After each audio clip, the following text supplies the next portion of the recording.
Welcome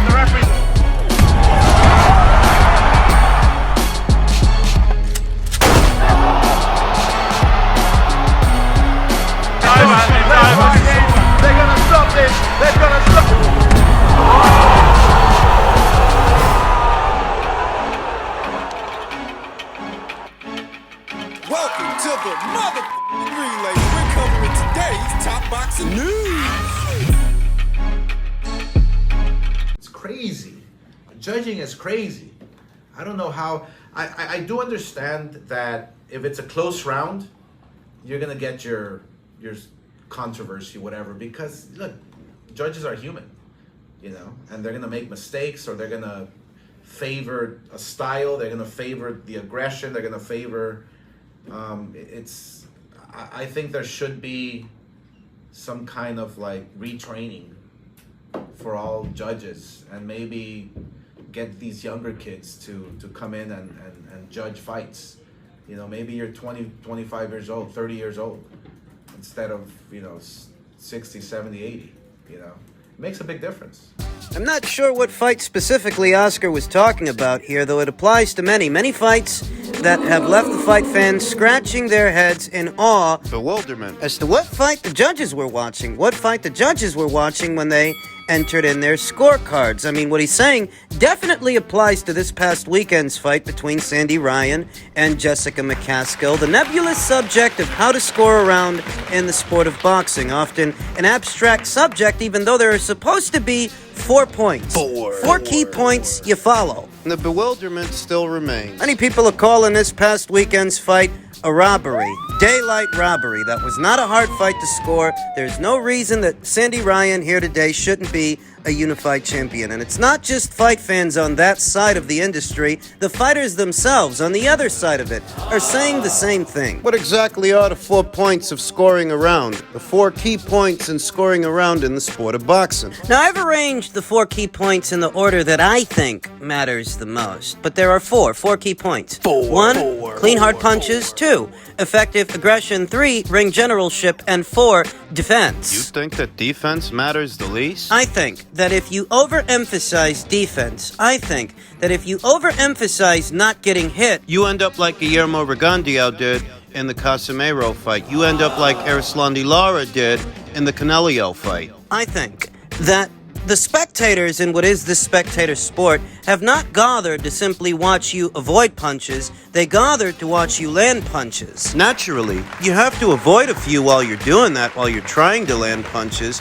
But the focus, the anchor is landing punches. The anchor is beating the other man or woman by landing punches. It has to be. Because if you think about what the scoring criteria is, how could you be the ring general, for example, if you're not landing punches, if you're not getting off your shots? That's 1. How could your aggression be effective aggression if you're not getting off your shots? That's 2. Clean hard punches, that's 3. I mean, you're not just there to avoid punches, you have to land punches. So it seems to me that the anchor for scoring a round should always be who's actually landing and who's landing more often. And the rest will follow. Now, as far as this weekend's fight and why so many people are confused, it's because Sandy Ryan exhibited all 4 of these qualities. Think about ring generalship. The easiest way to describe ring generalship, which may seem a nebulous and abstract term, easiest way to think of it is who's fighting their fight, who's in control, on what terms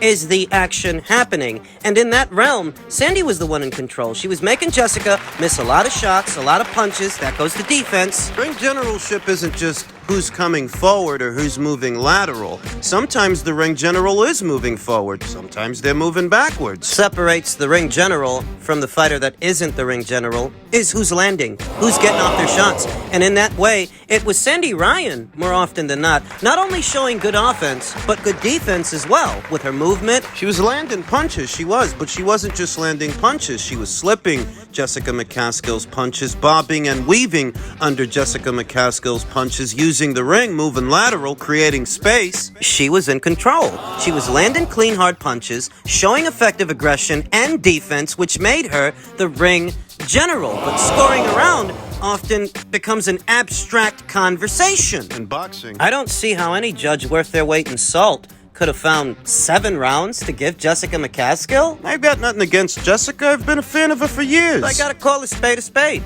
I think she lost, and I think she lost wide, and so do many others. Is it the way that Oscar says it is? Are the judges too fucking old? Would it help if you got a younger, fresher set of eyes unseen to score these fights instead of these old windbags? Is that the only problem? Can we chalk it all up to ineptitude? Or is some of it, corruption? Rolly Romero outpointing Jackson Mariñez? How do you make that determination? The determination that distinguishes ineptitude from corruption, because corruption is just as much a factor. You think it's not? What's going on behind the scenes, behind the curtain, the other side of the business? No, I don't think it's all ineptitude. Not all the time. It's just another chapter in the same book. At the end of the day, that's all it is, because no matter how angry the fight fans get and the world of boxing gets over how judges score a fight, the problem still remains, and it's been this way for decades. Since the days of black and white TV and before that, there's always somebody in the crowd screaming robbery. One thing that's true about Oscar's candor is that the judges are human. What's happening in a round is open to interpretation. Their interpretation. But when their interpretation of a round or a fight doesn't align with that of the spectators in this spectator sport, we get these situations. I don't know that it's ever going to change. Elsewhere in the world of boxing, it seems that Eddie Hearn has caught wind of the same rumor that boxing insider Rick Glacier caught wind of, the same rumor I caught wind of. Trouble in paradise. Eddie Hearn on rumors suggesting that Showtime could be pulling out of boxing, except for pay-per-view, at the end of this year. I've heard it from numerous sources this week, but Twitter's full of numerous rumors and bollocks, but I've heard that from 3 or 4 newsworthy sources. Rick heard it. So did I. In tandem with what I heard that not only is Al Heyman in the market for a new broadcast partner, but he's looking for a buyer. What? A buyer for the PBC. He's looking to sell. Don't shoot the messenger. It's just a rumor. It should be treated as such. But while we're on the subject of rumors, that's at least in part of the rumor I heard from a very credible source. Listen, people are immediately dismissing these quotes from Eddie and anything semblant of them because what they're saying is they've been hearing this for years. That Showtime was leaving boxing. That Showtime boxing would go the same way as HBO boxing several years ago. It is true that the rumor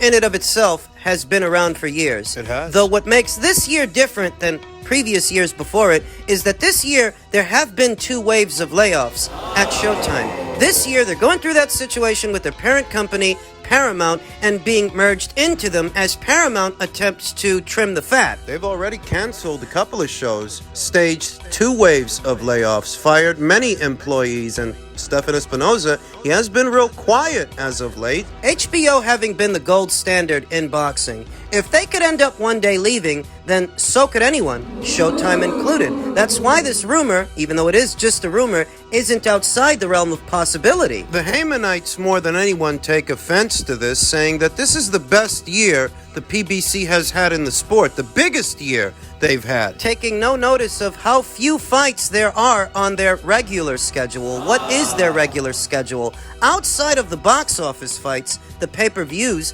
what's on regular Showtime? Because that's a better barometer for Showtime's commitment to the sport, not what ends up on pay-per-view. You will remember that right before Fox pulled the plug, You stopped seeing a regular schedule of fights, and after a while, it was just pay-per-views, just box office fights. upon inking that landmark deal with the people over there at Fox, you used to hear a lot from Bill Wenger. The liaison between the PBC and Fox, and after a while, you didn't see him anymore. You didn't hear from him, and we haven't heard from Stefan in a while. It was Marcos Villegas who was on the production team at that time. The same Marcos Villegas from Fight Hub TV. He stated many months ago that Fox wasn't spending any money on production costs for PBC on Fox. They weren't putting up any dough. The deal went sour. Fox's commitment to PBC was wavering, and they decided they're not going to waste any more money on that stuff, but they would still see out the deal. They let the PBC stage pay-per-views throughout the remainder of their deal without spending any of their own money, i.e.,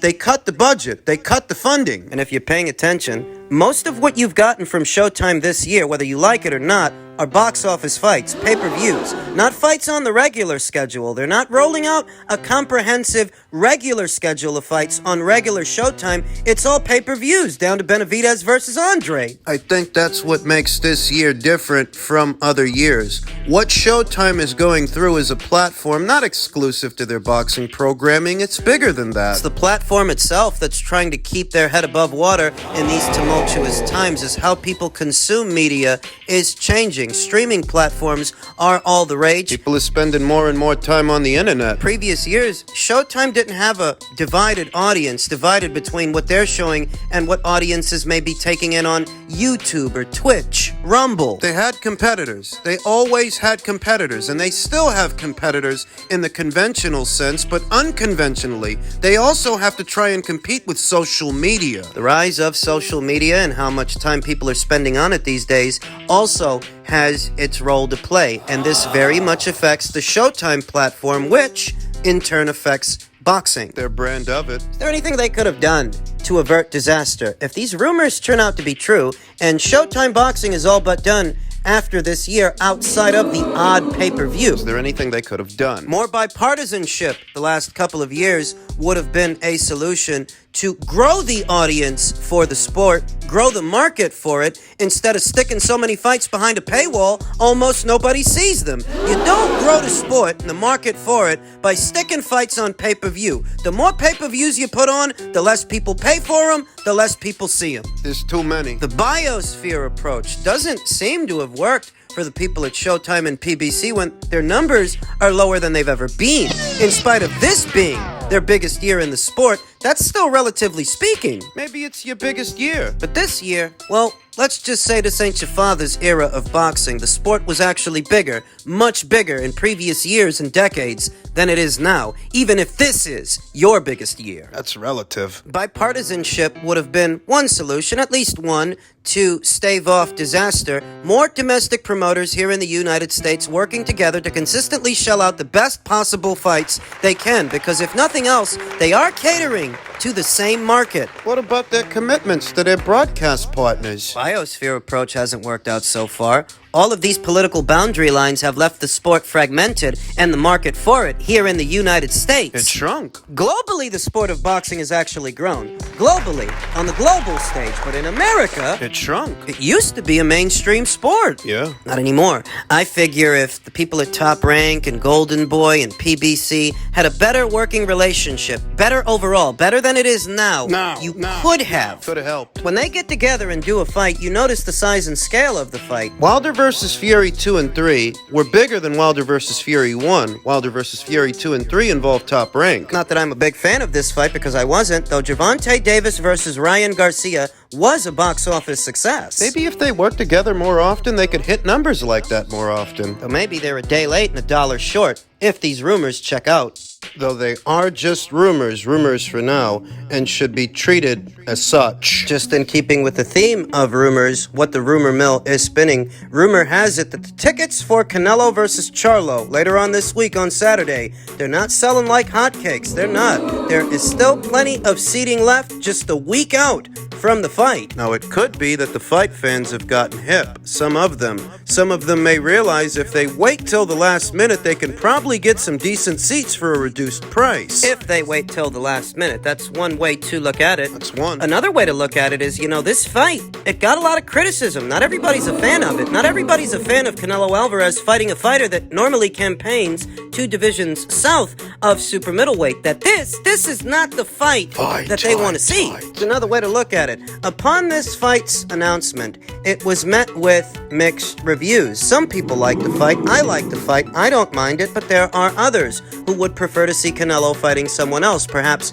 David Benavidez. If it were Canelo versus Benavidez this Saturday, Do you think there'd be any available seating left just a week out from the fight? I think personally that fight would sell a lot better than this one. that's without assigning blame. That's without pointing fingers. That one fight might sell better than the other because there is a slightly greater demand for it. And if it were David he were fighting on Saturday, perhaps none of these seats would be available. That's another way to look at it. And yet another way to look at it is the MGM cyber attack. What? How a phone call may have led to the ongoing attack. What attack? There was a cyber attack started a few days ago, that lasted for several days, and anything from room keys to slot machines stopped working. 10 days after it all started, MGM was able to officially announce that they were operating normally again. Perhaps that could have affected ticket sales. Surely you can see how a cyber attack. How that may have affected things in reference to Canelo versus Charlo and booking a room, buying a seat.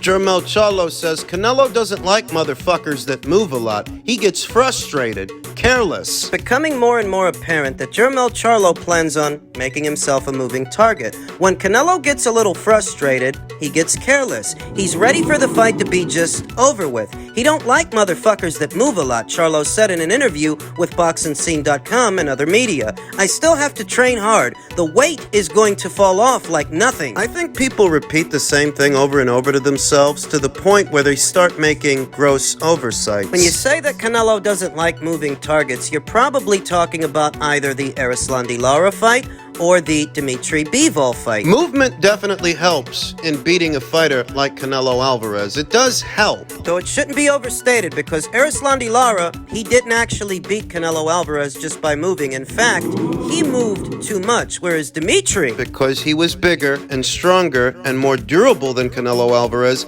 he didn't have to move as much. He wasn't running from Canelo. so you can't chalk it all up to movement. Jermel Charlo continued, I'm gonna train my ass off and be intelligent. I know I'm moving up in weight, but who cares? That won't stop me from getting in there and doing it the way I do it. I'm excited for this moment, but how many fight fans and paying customers are excited with him with the number of available seats still left? That cyber hack couldn't have helped nothing. My heart and desire and determination will give me what I need to win. I guarantee a great night and that you're gonna hear some lions roaring. Well, rumor has it that prices to attend the fight have dropped by at least 21%. Could this be a byproduct of the cyber attack, or is it that Canelo's star is dimming? Is it a bit of both? Jermel Charlo continued, I don't have any excuses. Whatever happens, happens. I came here to win this fight. I'm not laying down. I don't care what anyone says. I mean, I think it's a good fight. I'm actually intrigued by it, and I will be purchasing the pay-per-view and staging a live watch-along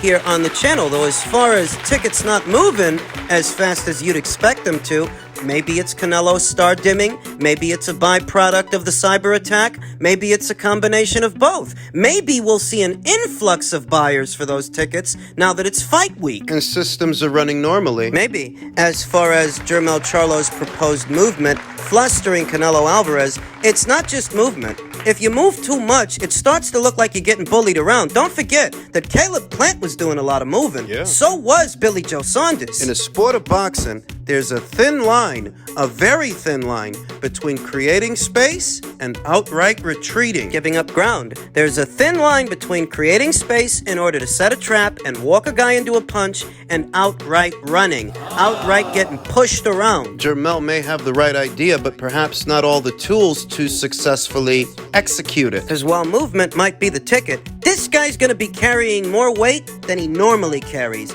and that has its role to play as well.